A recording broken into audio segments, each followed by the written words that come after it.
Government of Pakistan نے بہت اچھا فیصلہ کیا کہ علماء کرام مولوی حضرات جو دین کے خادم ہیں ان کے وظائف مقرر کیے۔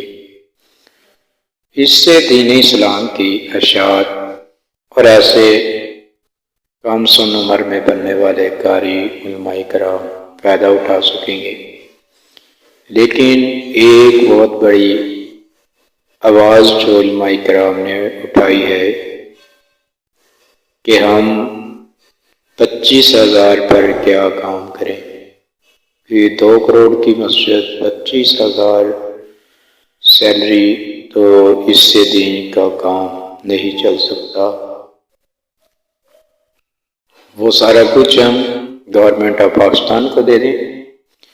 بات یہ ہے پہلی کہ بہت ساری مساجد ایسی ہیں جو غیر ملکی سفیر یا لوگوں کے تعاون سے بنی ہوئی ہیں، ان کی ذاتی وراثت نہیں ہے، ملکیت بھی نہیں ہے۔